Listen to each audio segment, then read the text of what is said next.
로마서 1장 8절부터 17절까지 제가 읽습니다. 첫째는 내가 예수 그리스도로 말미암아 너희 모든 사람을 인하여 내 하나님께 감사함은 너희 믿음이 온 세상에 전파됨이로다. 내가 그의 아들의 복음 안에서 내 심령으로 섬기는 하나님이 나의 증인이 되시거니와 항상 내 기도에 쉬지 않고 너희를 말하며 어떠하든지 이제 하나님의 뜻 안에서 너희에게로 나아갈 좋은 길 얻기를 구하노라. 내가 너희 보기를 심히 원하는 것은 무슨 신령한 은사를 너희에게 나누어 주어 너희를 견고케 하려 함이니 이는 곧 내가 너희 가운데서 너희와 나의 믿음을 인하여 피차 안위함을 얻으려 함이라. 형제들아, 내가 여러 번 너희에게 가고자 한 것을 너희가 모르기를 원치 아니하노니 이는 너희 중에서도 다른 이방인 중에서와 같이 열매를 맺게 하려 함이로되 지금까지 길이 막혔도다. 헬라인이나 야만이나 지혜 있는 자나 어리석은 자에게 다 내가 빚진 자라. 그러므로 나는 할 수 있는 대로 로마에 있는 너희에게도 복음 전하기를 원하노라. 내가 복음을 부끄러워하지 아니하노니 이 복음은 모든 믿는 자에게 구원을 주시는 하나님의 능력이 됨이라. 첫째는 유대인에게요 또한 헬라인에게로다. 복음에는 하나님의 의가 나타나서 믿음으로 믿음에 이르게 하나니 기록된 바 오직 의인은 믿음으로 말미암아 살리라 함과 같으니라. 아멘. 로마서 1장 8절의 첫째는 내가 예수 그리스도로 말미암아 너희 모든 사람을 인하여 내 하나님께 감사함은, 첫째는 그러니까 우리가 어떤 특별한 내용의 시작처럼 첫째, 둘째, 셋째, 넷째 이렇게 말하는 것 같지만 번역상에서 좀 더 편하고 매끄럽기는 먼저 그렇게 하는 번역이 좀 더 낫습니다. 첫째는 그것보다 먼저. 그래서 하나님께 내가 너희 모든 사람을 인하여 하나님께 감사한다. 이렇게 사도 바울의 기도 속에서 말하자면 로마에 있는 사람들을 위한, 로마에 있는 믿는 교인들을 위한 기도지요. 기도 가운데 하나님께 첫째로는 먼저는 내가 감사 기도를 드린다. 왜냐하면 너희 믿음이 온 세상에 전파됨이로다. 믿음이 전파된다. 믿음이 전파된다는 것, 로마에 있는 교인들의 믿음이 전파된다는 것, 그것은 단순하게 로마에 있는 사람들이 예수님을 믿었다 그런 것만을 전파된다기보다는 좀 더 넓게 로마에 있는 사람들이 정말로 예수님을 사랑하더라. 그들의 삶 가운데 믿고 순종한다는 로마서 1장 5절의 말씀으로 이야기하면 그들의 삶 가운데 예수님을 믿고 믿는 바대로 살아간다는 이야기죠. 정말 그들이 예수님을 믿고 믿음에 따라서 서로 사랑하며 살고 하나님을 기쁘게 하며 살고 그 믿음의 여정 속에 이방 신상과 종교와 종교다원주의와 그러한 하나님을 배역하고 배도하는 것들을 정리하고 당시에 잘못된 법 혹은 잘못된 관습을 주님의 복음과 말씀 안에서 정리하면서 진리의 길을 따르는 그런 것을 같이 포괄적으로 이야기하여서 너희 믿음이 온 세상에 전파된다. 그들이 로마에 있는 믿는 사람들이 어떻게 주님을 섬기고 주님을 따르는지 그러한 믿음이 전파된다 하는 이야기로 볼 수 있습니다. 내가 그 아들의 복음 안에서 내 심령으로 섬기는 하나님이 내 심령으로 내 마음으로 심령으로를 일반적으로는 내 전심으로 그렇게 생각하기도 합니다. 내 전심으로 all my heart 내 전심으로 내 힘을 다하여 마음을 다하여 섬기는 하나님이 근데 이 사도 바울이 심령으로 하나님을 섬기는데 어디 안에서 섬깁니까? 그 아들의 복음 안에서. 지금 핵심적인 단어가 계속 반복되어 나옵니다. 그건 복음이라는 단어입니다.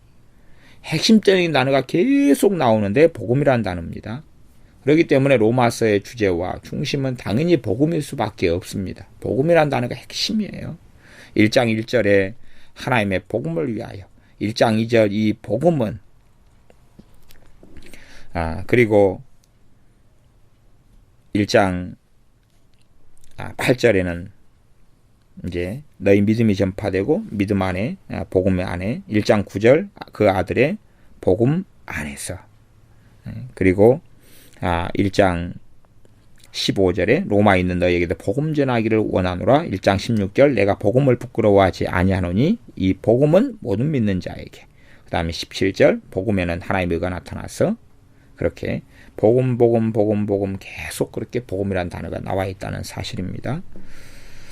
내가 어디 안에서 하나님을 섬기냐 그러면 그 아들의 복음 안에서 하나님을 섬긴다는 것입니다. 그 아들의 복음 안에서.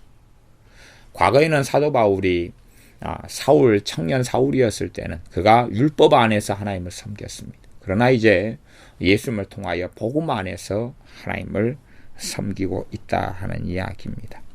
그 하나님이 나의 증인이 되시거니와 항상 내 기도에 쉬지 않고 너희를 말한다.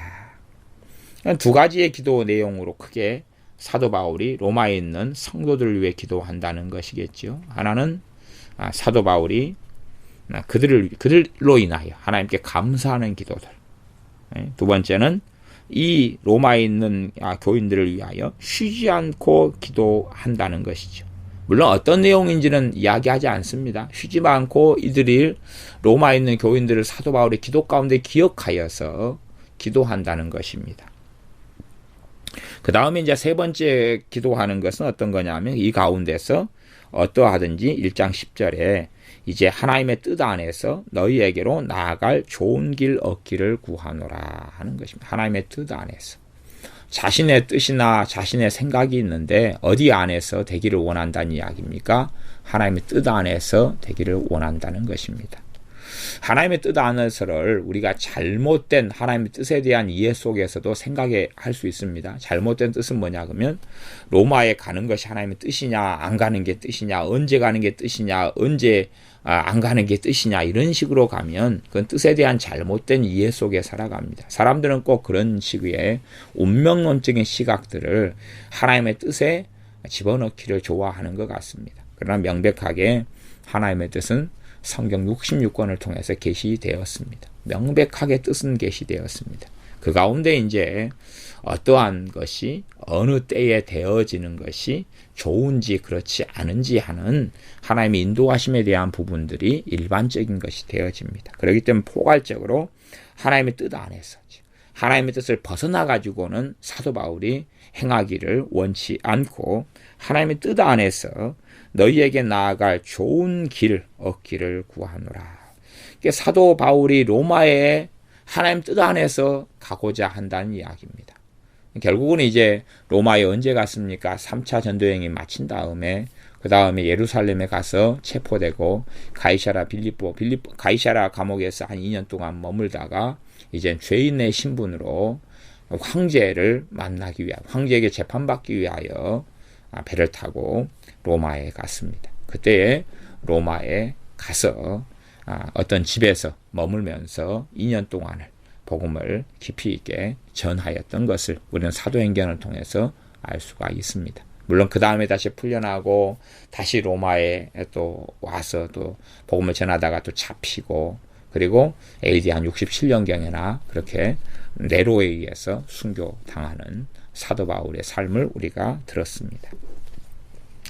자, 이제 사도 바울이 그래서 하나님의 뜻 안에서 너에게 나아갈 좋은 길 얻기를 구하노라. 그렇게 기도한다는 이야기입니다. 그러지, 기도하지. 사람들은 어떻게 이런 식의 삶을 좋아하잖아요. 하나님, 내가 가는 게 뜻입니까? 아닙니까? 혹은 하나님 언제 가게 해주렵니까? 음성을 들려주시옵소서. 그래서 하나님의 음성 듣기에 있어서도 하나님의 음성을 듣는 부분에 있어서 하나님의 어떤 것을 받고 뜻을 듣는 것에 있어서 주관자 주체는 하나님이시지 우리가 주체가 아닙니다. 우리가 묻는다 해서 하나님이 다 말씀하시는 게 아니에요. 대부분의 성경에 기록되어 있는 것을 하나님께서 뭐 하려고 말씀하시겠습니까? 또한 말씀하신다 한들 얼마나 과연 알아들을까요? 이렇게 성경을 통해서 길고 방대한 분량으로 말씀하셨어도 들으려 하지 않으면서 하나님께 짧게 몇 마디 말로 무엇을 듣고자 한다는 이야기입니까? 이게 사람들은요, 하나님께 뭘 묻는 식의 기도로 자신의 책임을 회피하려 하고 하나님의 말씀 묵상하는 책임을 회피하려 하고 하나님의 말씀을 묵상하고 궁구하고 말씀을 연구하고자 하고 하나님 뜻을 찾고자 하는 책임을 회피하려는 경우가 아주 많습니다. 어떤 예언 기도를 받음으로 자신이 하나님 앞에서 살아나가야 되는 믿음의 여정을 단축하려 하거나 회피하려는 책임 전가하려는 그런 일도 많습니다. 하나님 언제나 내가 갑니까? 정확하게 날과 시를 말해 주시옵소서. 그런 식의 기도가 가능했다면 누구보다 응답을 잘 들을 사람은 사도 바울이었을 겁니다. 그러나 사도 바울은 로마에 있는 성도들에게 나아갈 것을 놓고 계속 기도하는 삶을 살았지. 그 때를 안 다음에 그때라고요? 알았어요. 그때 갈게요. 하고 끝내는 식의 삶은 아니었다는 것입니다. 우리의 많은 여정이 계속된 기도가 필요할 것들이 많이 있습니다. 계속되는 기도가 필요할 게 아주 많습니다. 하나님, 이것이에요, 저것이에요. 이렇게 할까요, 저렇게 할까요? 이렇게 하면 돼요, 저렇게 하면 돼요. 하는 그러한 단순한 삶이 아니라 하나님께서 우리에게 주시는 것을 내가 단지 이해하고 안다는 문제를 벗어나서 믿음의 여정 가운데 계속 주님의 뜻을 구하고 주님의 인도하심을 구하고 한 걸음 한 걸음 한 걸음 걸어 나가야 되는 삶을 걷는 것이 예수님을 믿는 사람들이 가는 길입니다. 1장 11절 말씀에 내가 너희 보기를 심히 원하는 것은 무슨 신령한 은사를 너희에게 나누어주어 너희를 경고케 하려 함이니 이는 곧 내가 너희 가운데서 너희와 나의 믿음을 인하여 피차 안위함을 얻으려 함이라. 은사 중심의 생각을 하고 은사 중심적인 성경 해석하는 사람들은 1장 11절에 무슨 신령한 은사, 이걸 어떤 신령한 은사, 신령한 은사 영적인 은사를 이야기합니다. 그러니까 이 은사 가지고 성령의 은사를 이야기하는 것은 이렇게 당연한 이야기가 되어집니다. 그런데 어떤 성령 은사를 너에게 나누어 주어 그래서 성령 은사를 임파테이션 해가지고 나누어 주어서 이 사람들을 경고하게 하려 한다 그렇게 생각하지만 사실은 성령 은사들 나누어 준다 해서 실제로 또 아무리 사도라 해서 성령 은사를 자기 마음대로 나눠줄 수 있는 경우가 되지는 않습니다. 물론 성경은 사도행전은 사도들을 통하여서 성령 충만받기를 성령님이 임하시기를 기도했던 경우들은 분명히 여러 차례 나와 있습니다. 심지어 사도 바울이라 할지라도 그 전에 청년 사울이었을 때에 주님의 제자 아나니아의 성령 충만받기를 위해 기도를 받고 그가 성령 충만 받았던 것이 성경에 기록되어 있습니다. 그러지만 어떤 은사들을 기도를 통하여서 나누어 준다고 그래도 그것 때문에 얼마나 경고케 될까 하는 것이죠. 물론 그렇게 은사적으로 1장 11절을 해석할 수 있습니다. 그런데 전체 문맥적으로 좀 더 자세하게 살펴볼 필요가 있습니다. 나눠준다는 부분에서 12절로 보면 이는 곧 그러면서 앞에 말씀과 이어져 있죠. 곧 내가 너희 가운데서 너희와 나의 믿음을 인하여 피차 안위함을 얻으려 함이라. 피차 뭘 얻습니까? 위로를 받게 한다. 위로. 안위는 위로입니다. 위로를 받고 격려를 받는다는 것입니다. 서로 간에요. 그러면 믿음이 어떤 믿음요? 아주 굳건하고 강건한 믿음을 통하여서 그러죠? 그러면 서로 위로를 받는 것이죠. 위로를 받아요. 그러면 믿음의 핵심은 무엇이 되느냐 하는 것입니다. 믿음의 핵심은 무엇이 되느냐? 믿음은 어디에서 성장하느냐? 그러면 믿음은 들음에서 나며 들음은 그리스도의 말씀으로 말미암았느니라 라고 이제 로마서 뒤쪽에 말씀하고 있는 것입니다. 그래서 믿음의 핵심물, 믿음의 성장을 이야기할 때는 말씀을 빼고는 그것이 존재할 수 없다 하는 것이지요. 그래서 견고한 믿음을 얻기 위해서는 그 은사를 통해서 무슨 일을 행했는데 도대체 무슨 은사일까 하는 것입니다. 그것은 제가 개인적으로 제가 경험하기에는 말씀을 가르치고 설명하고 해석하는 가르치는 아마 은사 또 마찬가지로 나아가서 성령님으로부터 오는 은사들을 통하여서 계시적인 은사들이죠. 말씀을 예언적으로 설명하고 풀어가지고 말씀을 깊이 있게 설명해서 다루어서 그들이 깊이 있게 복음의 진수 속에 복음의 진리 속에 때로는 복음에 있어서 그들이 이해하지 못했고 알지 못했던 것들을 더 깊이 있게 알아서 여러 가지 말씀의 진리들로 무장하게 하면서 이 로마에 있는 신자들의 믿음은 아주 견고하게 되었을 것이다 하는 것입니다. 그것 때문에 직접 가가지고 어떠한 은사들을 나눠준다는 것은 은사의 사역을 이야기하는 것이지 않는가 싶습니다.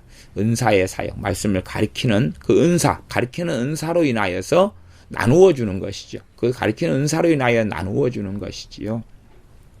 그것으로 인하여서 이들의 믿음이 견고하게 되는 것이죠. 그러지 어떤 신유의 은사, 병 고치는 은사가 있다 그러면은 믿는 신자들이 100명이 있다 그러면 100명에게 병 고치는 은사를 다 나누어 주니까 100명이 병 고치는 일을 행하면서 믿음이 견고하게 되어지고, 사실은요 실제로 어떤 은사를 가지고 있다 해서 그의 믿음이 견고하게 되는 건 아닙니다. 도움은 다소간 되지만 견고하게 되는 건 아닙니다.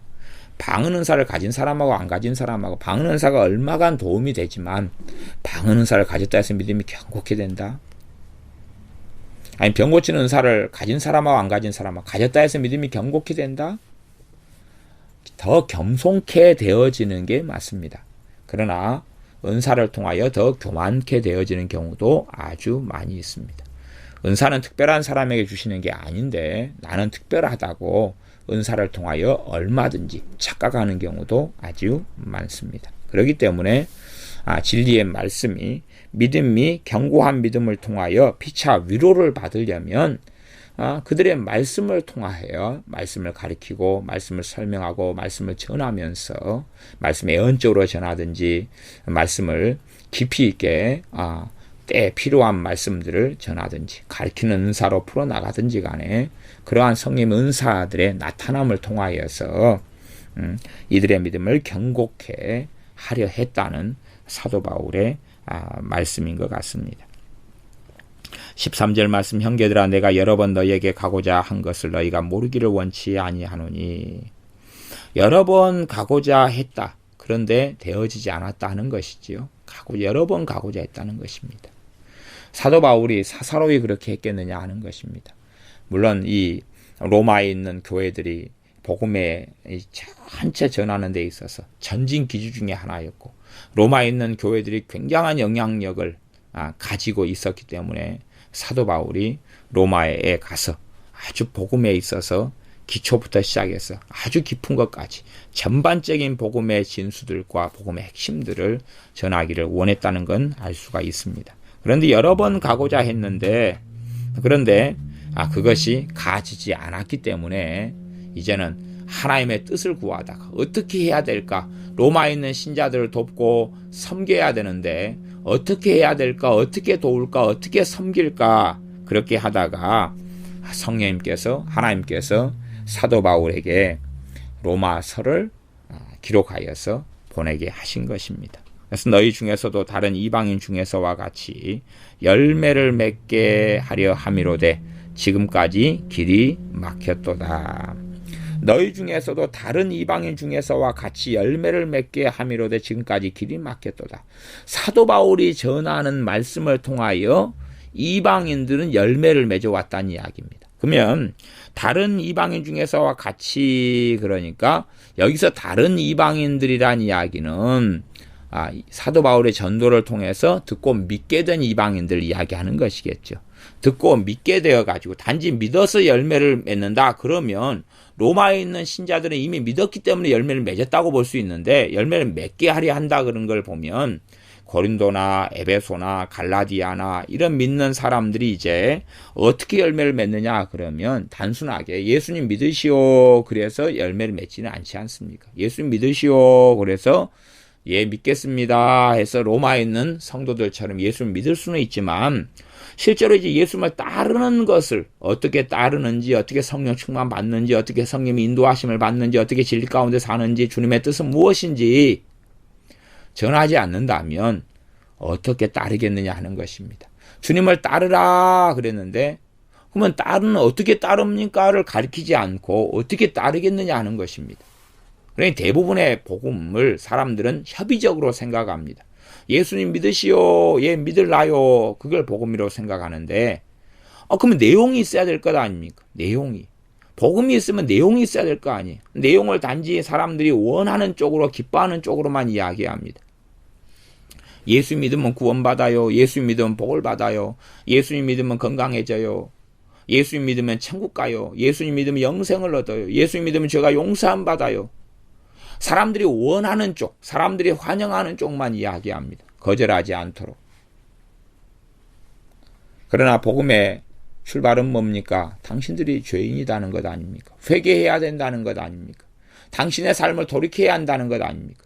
이제는 육신을 좇지 않고 주님을 좇아 살아야 된다는 것 아닙니까? 그게 복음의 핵심 중에 속합니다.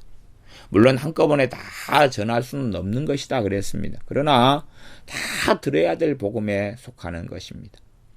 그러니 로마에 있는 사람들이 단지 예수를 믿어야 된다, 또 믿는다 하지만 그들이 들었던 복음은 아주 협의적이고 좁아서 사도 바울이 말씀을 깊이 있게 전하고 가리키면서 그를 통하여서 그들이 말씀을 통하여 삶 속에 열매를 맺는 것입니다. 그래서 고린도 교회, 에베소 교회 각자 지역마다 사도 바울이 때로는 짧게 때로는 길게 머물면서 말씀을 복음을 전하는 것부터 시작해서 말씀을 가르치는 것까지 깊이 있게 설명하고 다루어서 그들의 삶 속에 무엇을 맺었습니까? 열매를 맺었습니다. 그런 것처럼 그런 다른 이방인 지역들, 다른 이방인 사람들, 다른 이방인 신자들처럼 너희들도 그 열매를 맺도록 내가 도우려고 하는데 무엇을 전했어요? 복음을 전했어요. 복음을 전했어요. 복음에 깊이 있는 복음에 단지 그냥 뼈대나 골자나 기둥 하나에 불과한 게 아니라 전반적인 복음을 전해가지고 열매를 맺게 하려 함이로되 지금까지 길이 막혔다 하는 것입니다. 길이 막혀서 못 갔다는 것이 왜 막혔는지 왜 못 갔는지 그까지는 이제 우리가 이 본문에서 다루어야 될 내용은 아닙니다. 1장 14절 헬라인이나 야만이나 지혜 있는 자나 어리석은 자에게 다 내가 빚진 자라. 헬라인 또 야만인 지혜 있는 자 어리석은 자. 헬라인 정도는 지혜를 구하니까 또 당시에 헬라인들이 어떤 로마의 중심이기도 했고 헬라 문화가 그렇기도 했기 때문에 헬라인들 좀 구분해 놓고 있습니다. 또 야만인들은 당시에 문명이 덜 되어졌던 사람들, 미개하게 살았다고 말해지는 사람들 다 포함해 가지고 누구에게나 그 말입니다. 누구에게나 내가 다 빚진 자다. 빚진 자라는 것은 사도 바울이 사명을 받고 복음의 사명을 받고 죄인이고 죄인 중에 괴수고 또한 복음에 있어서 하나님의 교회를 핍박했던 사람인데 그 사람을 불러주셔서 구원해 주시면서 이제는 주님의 복음을 위한 사도로 부르심 불러주셔서 사명을 주셨기 때문에 그 사명을 감당해야 될 복음의 빚진 자가 사도 바울이 되어서 누구에게나 이 복음을 다 전하기를 원하는 것입니다. 1장 15절 말씀에 그러므로 나는 할 수 있는 대로 로마에 있는 너희에게도 복음 전하기를 원하노라. 복음 전하기를 원하기 때문에 무엇을 적어놓은 겁니까? 이 로마서를 기록한 것이. 사도 바울의 간절한 열망은 복음을 전하기 위해서 로마에 가려고 그렇게 애를 쓰고 애를 썼는데 가지 못했던 것입니다. 그렇기 때문에 로마에 가지 못하게 막은 이가 누구냐? 그럼 첫째는 하나님이고 두 번째는 막이라는 걸 생각해 볼 수가 있어요. 첫째는 누가 막았어요? 하나님께서. 하나님께서 안 막고 사도 바울이 로마에 가서 복음을 다 전했으면 로마서를 기록할 이유가 있겠어요? 없겠어요? 없겠지요. 그래서 역사적으로 인생과 사람들의 인생과 삶에 있어서 가장 큰 변화를 가져왔던 성경을 한 권을 66권 가운데 꼽는다면 로마서입니다. 인생과 삶에 있어서 가장 큰 변혁을 가져왔던 성경 중에 랭킹 넘버1이 로마서입니다. 물론 어떤 사람은 이제 요한복음이라고 이야기하는 사람도 있습니다만은 일반적으로 넘버1 사람들의 간증들 역사적으로 하나님의 사람들의 간증들을 보면 넘버1이 로마서입니다. 그래서 간절한 마음으로 로마를 위해 로마에 있는 신자들을 위해 기도했더니 야 이렇게 말씀을 적어 보내라는 계시가 왔지요. 간절히 기도했더니 로마에 있는 성도들을 사랑했기 때문에 그들을 위해서 간절히 기도한 것 아닙니까? 계속하여 기도했죠. 계속해 기도했기 때문에 쉬지 않고 1장 9절에 봐보세요. 그러면 항상 내 기도 1장 9절 끝에 항상 내 기도에 쉬지 않고 너희를 말한다 그러잖아요. 그만큼 로마에 있는 사람들 별로 거의 알지 못하는데 소식만 좀 들었지요. 사도행전에 보면 사도 바울과 함께 천막 텐트 만드는 일을 하면서 함께 만났던 브루스길라 아굴라 부부 같은 사람이 있습니다. 그 사람들이 어디에서 쫓겨났습니까? 로마에서 쫓겨났지요. 그래가 사도 바울을 만났어요. 추방당해가지고. 믿는 신자이기 때문에 추방당해가지고 만났어요. 그러면서 로마에 있는 신자들, 핍박받는 신자들, 쫓겨난 사람들 이야기를 다 들었을 것 아니에요. 그러면서도 불구하고 부흥해 가고 주님을 알아가는 로마에 있는 성도들을 듣고 난 다음에 기도할 때마다 로마에 있는 성도를 기억해서 계속 기도하는 것이.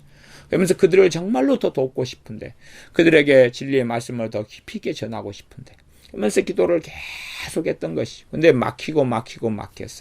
막혔어요.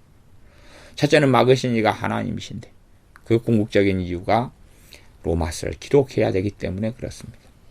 로마에 있는 교회 신자들은 역사가 지나면 주님께로 돌아가고 역사의 뒤안길로 사라져가지만, 그러나 그 후세대 사람들이, 오는 사람들이 있을 것 아니에요. 지금 현재 살아나가는 우리들이 있지요. 우리들에게도 복음을 알파와 오메가까지 전하는, 복음의 전체적인 걸 전하는 말씀, 서신이 필요하다는 사실입니다. 우리에게도 하나님으로부터 보내진 서신이 필요한데, 이게 로마서라는 이야기입니다. 그렇기 때문에 하나님께서 막으시는 합력하여 선을 이루시는 역사를 통하여 로마서를 하나님의 뜻 안에서 기록하게 하셨던 것입니다. 그리고 결국은 로마서를 먼저 보낸 다음에 그 다음에 가는 것이 하나님의 뜻이었죠. 가는 게 하나님의 인도하심이었고, 로마서를 기록하는 건 하나님의 뜻이었죠. 이걸 기록해야 된다는 것이. 먼저 가버린 다음에 기록하는 성경은 갈라디아서 같이 짧은 서신이 될 것이. 이미 다 이야기해 놨으니까. 다 전해놨고 이야기해 놨는데 구구절절히 다 설명할 필요가 없잖아요. 다시 핵심만 요약해서, 내가 전에 이런 이야기 했었어요. 이런 거 가르쳤잖아요. 이렇게 내가 경계했지요. 이런 일을 행하는 자들은 하나님 나라를 유업을 받지 못한다고 내가 경계했었어요. 육신의 일이 현저하니 이렇게 살아가면 결국은 그는 하나님 나라에 들어가지 못합니다. 그렇게 해놨던 것처럼 간략하게 축약해서 이야기한다는 것입니다. 그래서 나는 할 수 있는 대로 로마에 있는 너희에게도 복음 전하기를 원하노라. 근데 결국은 이제 어떤 방법으로 전하게 됩니까? 하나님께서 로마서를 기록해서 전하게 하시는 것입니다. 서신을 통해서 전하게 하신 것입니다. 단지 로마에 있는 사람들만이 아니라 모든 신자들을 위하여 기록해 놓은 성경이 로마서가 되어집니다. 1장 16절에 내가 복음을 부끄러워하지 아니하노니. 복음을 부끄러워하지 않는다. 부끄러워하지 않는다는 말을 다른 말, 이거 강조용법입니다. 강조용법. 복음을 부끄러워하지 않는다는 이야기는 복음을 정말로 자랑스럽게 여긴다는 강조용법입니다. 나는 정말로 복음을 귀하게 여긴다. 나는 복음을 정말로 자랑스럽게 여기고 귀하게 여긴다. 이 복음은 모든 믿는 자에게 구원을 주시는 하나님의 능력이 됨이라. 무엇이 구원을 가져옵니까? 복음이 구원을 가져오는 하나님의 능력이다. 복음이 구원을 가져오는 하나님의 능력이다. 1장 2절에 이 복음은 그 아들에 대한 것이다. 아들에 관하여 하나님의 선지자들로 말미암아 성경에 미리 약속하신 것이다. 그 아들에 대한 게 복음이다. 라고 말씀하십니다. 내가 복음을 부끄러워하지 아니하는 이 복음은 모든 믿는 자에게 구원을 주시는 하나님의 능력이 됩니다. 첫째는 유대인에게요. 또한 헬라인에게로다. 유대인들도 복음을 통하여 구원받고, 헬라인은 이방인들의 대표입니다. 대표. 그 당시의 사회, 로마 제국의 사회 속에서, 헬레니즘 문화 속에서 이 대표가 헬라인들인데, 헬라인이든지 유대인이든지 복음을 통해서 구원받는다는 사실입니다. 그렇지, 율법을 지킴으로, 율법을 행함으로 유대인들은 구원받고, 헬라인들은 이방인들은 예수를 믿음으로 구원받는 게 아니라는 것입니다. 누구든지 다 예수를 믿는 믿음, 복음을 통하여서 구원받는다고 증거합니다. 1장 17절 복음에는 하나님의 의가 나타나서 믿음으로 믿음에 이르게 하나니. 사실은 이 성경이 번역할 때에 번역자에 따라서 실력이 있느냐 없느냐도 좌지우지되고, 얼마나 국어 실력이 있느냐 없느냐도 따라서 번역이 매끄럽게 되기도 하고 매끄럽지 않게 번역되기도 합니다. 좀 매끄럽지 않게 번역된다는 것은 사실은 좀 순서가 좀 바뀌면 그렇습니다. 가령 1장 17절은 어떻게 돼야지 좀 매끄러운 것이 되냐 그러면, 복음에는 하나님의 의가 나타나서, 그렇게 되는 게 아니고 하나님의 의가 복음에는 나타났는데 그렇게 가는 거지. 그러니까 복음에가 1번, 하나님의 의가가 2번, 나타나서가 3번이다 그러면 순서가 하나님의 의가가 복음에는 앞에 나타나야지 문맥상으로 깔끔한 것입니다. 그러니까 하나님의 의가 복음에는 나타나 있습니다. 그렇게 돼야지 맞죠. 마찬가지 이렇게 돼야지 이것도 맞아요. 요 개역 성경의 번역도 맞아요. 그런데 이렇게 되면은 주체나 수식어나가 약간의 혼동이 생길 수가 있어요. 예를 들어 로마서 1장 2절도 그런 식의 번역이 이런 식의 번역이 좀 되면 약간 미흡해집니다. 가령 1장 2절을 제가 이야기해 드리면 이 복음은 하나님이 선지자들로 말미암아 그의 아들에 관하여 성경에 미리 약속하신 것이라. 그런데 여기서 순서가 좀 사실은 좀 바뀌어야 돼요. 이 복음은까지는 맞는데 그 다음에 이제 하나님이 이 복음은 하나님이 그 다음에 선지자들로 말미암아가 한 꾸러미고 그의 아들에 관하여가 한 꾸러미인데 이 두 개가 사실은 바뀌어야지 이런 자연스러운 뜻이 됩니다. 그러니까 이 복음은 하나님이 그의 아들에 관하여 이게 한글적인 한국 사람의 이해로서는 이것이 먼저 나와야 돼. 핵심이 그의 아들에 관하여 선지자들로 말미암아 성경에 미리 약속하신 것이다. 이렇게 이제 두 개가 사실은 순서가 좀 바뀌어야지 문맥적으로 이해하기가 한국 사람은 쉬워요. 이런 식으로 돼야 되는데 사실은 개역 성경에는 이것이 틀린 번역은 아닙니다. 근데 순서가 이렇게 바뀌어가지고 애매모호성을 좀 가지게 되는 부분들이 많이 좀 있어요. 굉장히 많습니다. 그건 제가 이제 성경 연구를 하는 시간에 이걸 제가 잘라가지고 번역 순서가 이렇게 바뀌어야 된다는 이야기를 제가 많이 해왔었습니다. 물론 여기서는 이런 일들이 많이 생겨도 이까지는 제가 구구절절하게 로마서 강의할 때는 제가 나가지는 않겠습니다.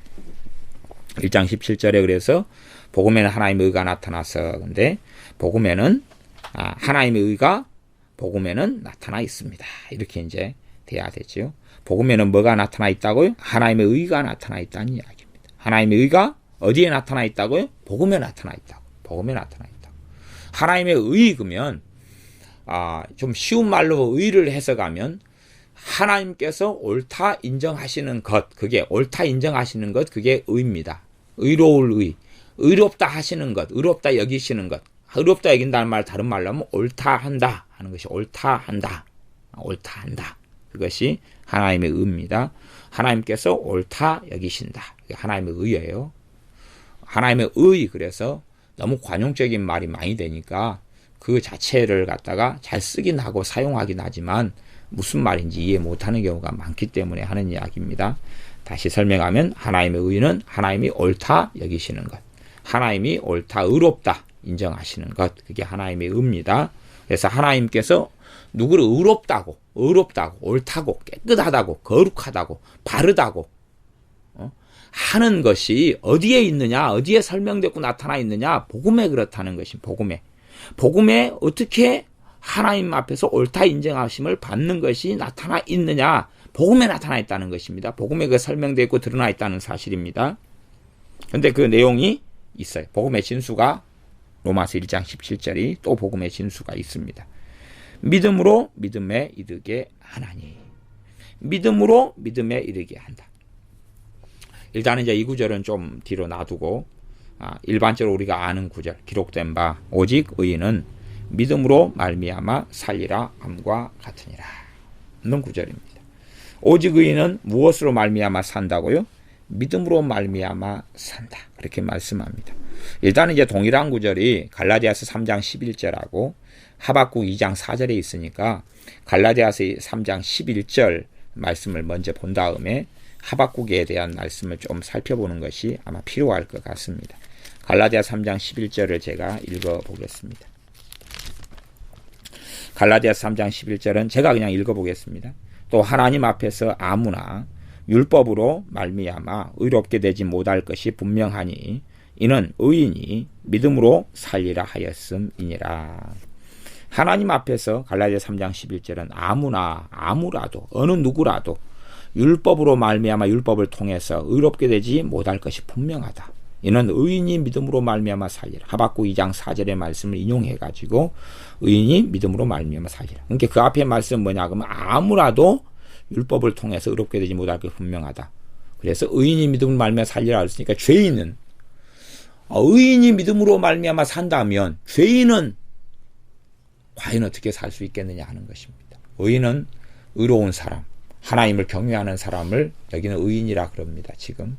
그래서 의인이라는 의미는 크게 두 가지 의미를 가집니다. 실질적인 삶 속에서 하나님을 경외하는 사람하고 또 한 사람은 예수를 믿는 믿음을 통해서 의인이 된 사람. 이 두 가지 의미로 성경 왔다 갔다 쓰이고 이 두 가지가 중의적으로 함께 섞여가지고 함께 의미를 가지고 있는 경우도 있습니다.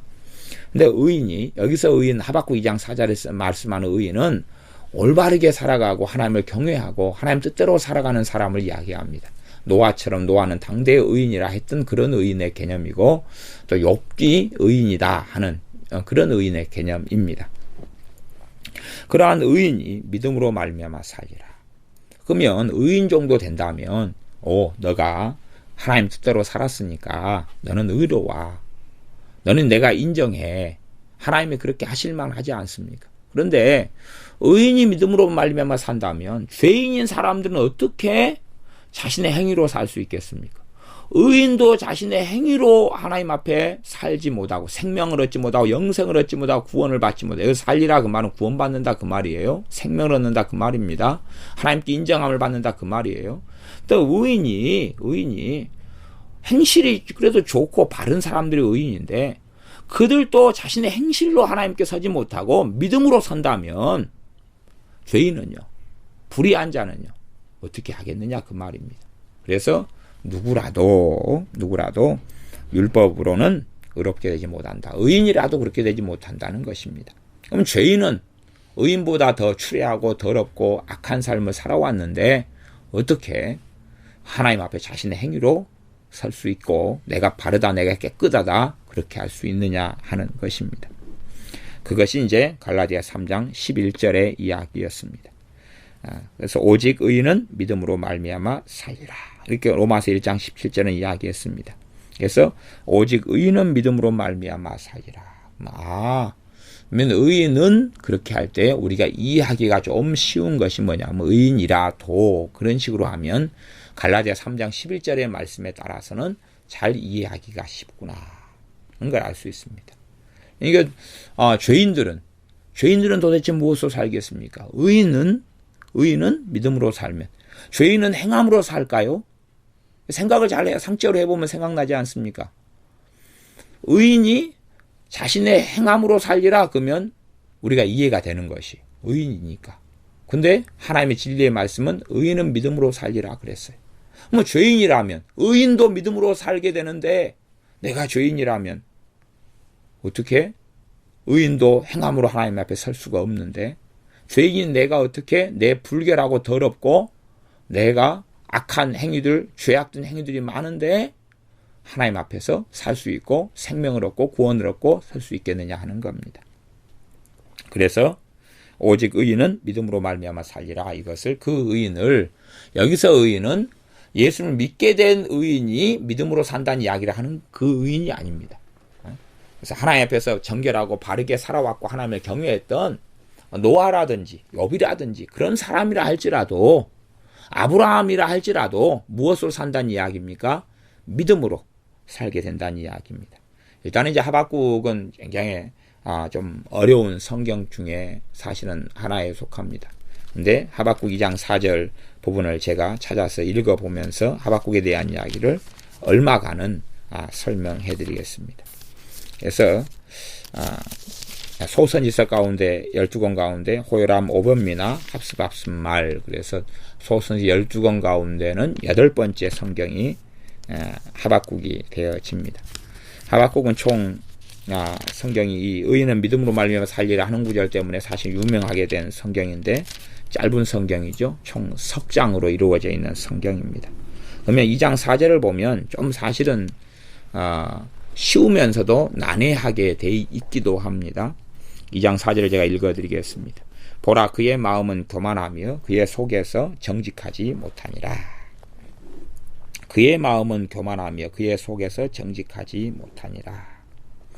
그의 마음이다 그럴 때 여기서는 이제 그렇게 그 물이 이렇게 많이 나오는데 여기서 하박국 1장으로 이야기하면 하나님께서 심판하시는데 그 심판을 갈대아 사람들이 일으켜가지고 그렇게 하신다 하는 부분이 나옵니다. 그러면서 그 심판이 아주 맹렬하고 무서운 심판이 갈대아 사람들을 통해서 나타나고 일어나는데, 단지 그것은 이스라엘이나 유대에만 해당되는 게 아니라 열국에 대한 심판이라고 이야기합니다. 그런데 이제 하박국 1장 2절 3절에 보면 하박국의 기도가 있어요. 하박국에 어떤 기도가 있냐 그러면 1장 2절 3절 제가 읽어보면, 여호와여 내가 부르짖어도 주께서 듣지 아니하시니 어느 때까지니이까? 내가 강포를 인하여 외쳐도 주께서 구원치 아니하시나이까? 어찌하여 나로 간악을 보게 하시며 패역을 목도하게 하시나이까? 대저 겁탈과 강포가 내 앞에 있고 변론과 분쟁이 일어났나이다. 이러므로 율법이 해이하고, 율법이 해이하다는 이야기는 율법이 기능도 못하고 율법을 지키지도 않는다는 이야기입니다. 율법이 해이하고 공의가 아주 시행되지 못하오니 이는 악인이 의인을 에워쌌으므로 공의가 굽게 행함이니이다. 이게 사회가 완전히 죄가 가득해졌고, 그리고 못된 일, 못된 삶으로 가득해졌다는 이야기입니다. 왜 이렇게 하나님 됩니까? 왜 이렇게 세상 속에 죄가 관영하고, 그 다음에 오히려 못된 사람들이 하나님 앞에 좀 뜻대로 살려는 악인이 의인을 좀 핍박하고 괴롭게 하고, 이런 식의 비참한 일이 계속됩니까? 그렇게 하나님께 기도하는 것이 나옵니다. 그에 대한 응답으로 하나님이 이제 하박국 1장 5절부터 응답하시는 겁니다. 그러나 사실은 그 하나님의 응답에 하박국 선지자는 만족하지 못했습니다. 하나님의 응답은 뭐냐 그러면 갈대아 사람들이 일으켜서 열방을 세계를 심판하시고 놀라가겠다는 것입니다. 그런 것이니까 선지자가 만족하지 못해서 하박국 1장 뒤쪽에는 다시 1장 12절부터는 다시 하나님께 기도합니다. 그 기도 가운데 1장 13절에 보면 주께서는 눈이 정결하심으로 악을 참아보지 못하시며 패역을 참아보지 못하시거늘 어찌하여 괴유한 자들을 방관하시며 악인이 자기보다 의로운 사람을 삼키되 잠잠하시나이까? 그렇게 다시 하나님께 묻고, 비슷한 기도입니다. 그런 것을 묻고 기도합니다. 그때 하나님께서 이제 대답하신다는 것입니다. 또 두 번째 대답하신 것이지요. 그렇게 기록된 것이 하박국 1장, 2장, 3장입니다. 그래서 하박국 2장 1절에는 이렇게 또 기도한 다음에 내가 내 파수하는 곳에 서며 성류에 서리라. 그가 내게 무엇이라 말씀하실런지 기다리고 바라보며 나의 질문에 대하여 어떻게 대답하실런지 보리라. 이렇게 이 응답을 받게 되는데 시간이 많이 걸렸습니다. 요즘 시대처럼 쉽게 하나님의 음성 듣기 그래가지고 묻고 뭔가가 금방 대답해주고, 물으면 주님 이거 어째요? 그러면 이거 이렇다 응답해 준다. 그러면 사실은 구약시대에 있는 선지자보다 정말 월등한 사람이 되어집니다.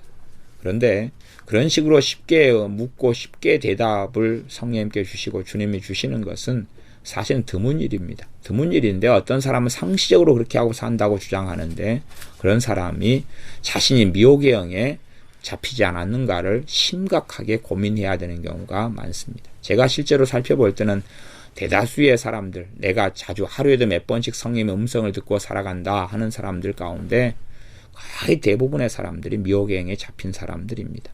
물론 그 가운데 극소수만, 극소수의 사람은 정확히 자기 수준을 알겠죠. 수준을 알 것입니다. 성령의 음성을 듣고 살아가려면 최소한의 신앙이요, 청년의 신앙 이상이 돼야 됩니다. 물론 간간히 드물게는 성령의 음성을 듣고 사는 것이 당연히 가능합니다. 모든 신자는 초신자부터 가능합니다. 그러나 제가 성령의 음성을 듣고 매일매일 살아가는 수준의 신앙을 청년의 신앙 이상, 말하자면 아비의 신앙 정도 될 때에 일어난 일입니다. 그러면 청년의 신앙의 기준이 요한 1서에 나와 있죠. 아이들 신앙, 청년의 신앙, 아비의 신앙. 청년의 신앙은 정확하게 나왔어요. 속사람이 강건하고 흉악한 자, 악한 자, 마귀하고 싸워 승리하고 이기고 마귀 역사를 제압하고, 단지 그냥 귀신을 쫓아내는 대적기도 정도 하는 걸 이야기하는 게 아닙니다. 자객의 역사는 마귀 역사를 다 쓸어버릴 정도는 돼야지 청년의 신앙이 되는 것입니다. 그러지 지금도 마귀가 역사예요, 나 대적기도 하고 있어요, 그건 아닙니다. 그건 그 정도 가지고는 아닙니다. 하나님의 말씀이 우리 안에 거해서 말씀의 능력 속에 살아가는 사람을 이야기합니다. 그게 요한 1서에 나와 있는 이야기입니다. 요한 1서 2장에 나와 있습니다. 그 정도는 넘어서야지 사실은 주님과 동행한다, 그리고 실제로 성령의 음성을 매일 듣고 살 수 있다는 기본 전제 정도는 거기에서 되어지는 것입니다. 그러지 무엇인가 들려도 이게 어디서 오는지 누구에게 오는지 알지 못하는데, 똥이 된장인지 알지 못하는데 성령님이 말씀도 제대로 모르는 사람에게 뭔가를 자꾸 들려주신다면 그 사람들의 관심은 하나님 말씀에 있지 않습니다. 그렇기 때문에 하나님 말씀이 속에 거하고 말씀이 충만한 사람들이 성령 음성을 들을 때 오해나 곡해가 없고 자신의 책임을 하나님께 뒤집어 씌우지 않는 것입니다. 하박국이라는 선지자를 알지라도 하나님의 말씀 하나님께 묻고 그를 듣는데 얼마나 시간이 오래 걸렸습니까? 그 다음에 이제 하나님께 대답하시는 응답 중에 하나가 하박국 2장 4절입니다. 그래서 그러나 의인은 그 믿음으로 말미암아 살리라. 보라, 그의 마음은 교만하며 그의 속에서 정직하지 못하니라. 그러면서 그러나 의인은 그 믿음으로 말미암아 살리라. 그러면서 이제 이 상황과 문맥 속에서 의인은 믿음으로 말미암아 살리라 하고 나온 것입니다. 어떤 면에서는 하박국 2장 4절의 말씀이 꽤 감추어져 있고 꽤 숨겨져 있던 말씀이다 하는 것을 문맥을 통해서 보면 생각해 볼 수가 있는 이야기가 되어집니다. 그래서 이제 하박국 2장의 본문 속에서는 사회가 불의하고 악하고 강포가 시행되고 하나님의 공의가 나타나지 않고 이런 가운데서 왜 저 못된 놈들 심판하지 않습니까? 저 나쁜 놈들 왜 가만둡니까? 그럽니다. 그럴 때 하나님께서는 오직 의인은 믿음으로 말미암아 살리라는 복음의 진리를 이야기해 줍니다. 복음의 진리를 이야기해 줍니다.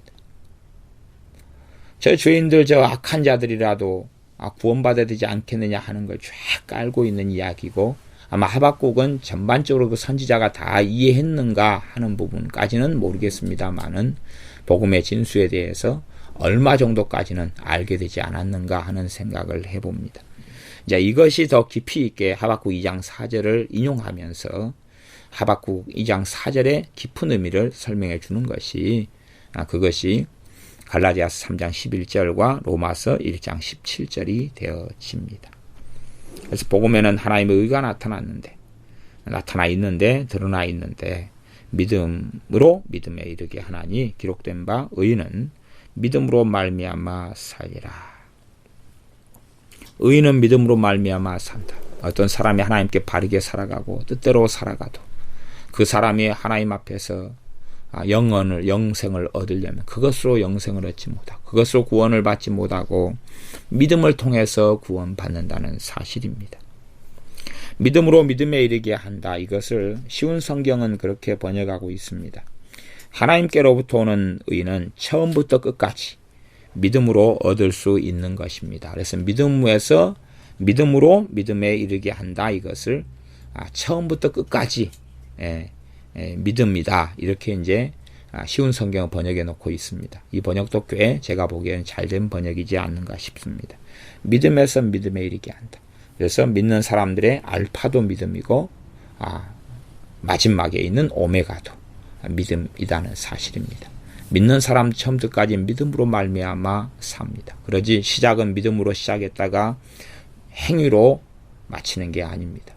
어떤 사람의 삶 속에 믿고 1장 5절 하반절대로 믿어 순종케 하나니 맨 처음엔 믿음이고 나중에는 순종이다 그렇게 되는 건 아닙니다. 앞에도 믿음이고 뒤에도 믿음인데 참된 믿음에는 순종의 열매가 맺히는 당연한 이야기다 하는 것이지 앞에는 믿음이고 뒤에는 순종이다 하는 게 아닙니다. 앞에도 진리의 기반, 믿음의 기반인 주는 그리스도시요 살아계신 하나님의 아들이시다 하는 그 기반 기초석을 뽑아버릴 수 없다는 이야기입니다. 그 기초 위에 복음의 진리 위에 복음의 기둥 위에서 살아가는 것이 시작도 믿음이고 끝도 믿음이 되어집니다. 그러므로 우리는 복음의 진리를 로마서 1장을 통하여 듣습니다. 1장 17절에는 하나님의 의가 이 복음에 나타나 있는데 하나님께서 어떻게 옳다 인정하시느냐, 어떻게 하나님께서 우리를 받아주시느냐, 어떻게 우리를 구원하시느냐, 무엇을 통해서 하시느냐, 그러면 죄인인 우리를 믿음을 통해서, 예수님을 믿는 믿음을 통해서, 예수님을 주님으로 믿고 구주로 믿는 믿음을 통해서 우리를 살리시며 우리를 구원하신다 하는 진리, 그 진리로 인하여 우리가 살게 되어졌습니다. 기도하겠습니다.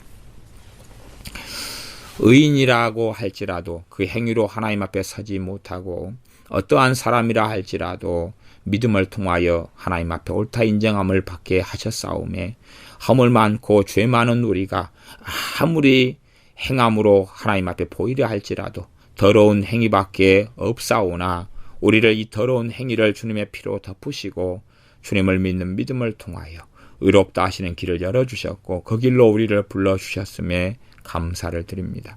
그러므로 우리가 믿음으로 믿음에 이르르고 우리의 믿음이 날이 갈수록 진보하고 성장하고 자라가서 믿음의 열매인 영혼의 구원을 받고 믿음의 열매인 우리의 삶 속에 주님을 따르는 순종으로 가득하여서 주님을 기쁘시게 하는 우리가 되게 하여 주시옵소서. 말씀을 듣고 배울 때에 복음의 진리의 전반적인 것을 우리가 잘 이해하고 깨달아서 복음으로 인하여 주님을 사랑하며 찬양하며 찬미하며 아버지를 기쁘시게 하는 우리 되게 하여 주시옵소서. 예수님의 이름으로 기도하옵나이다. 아멘.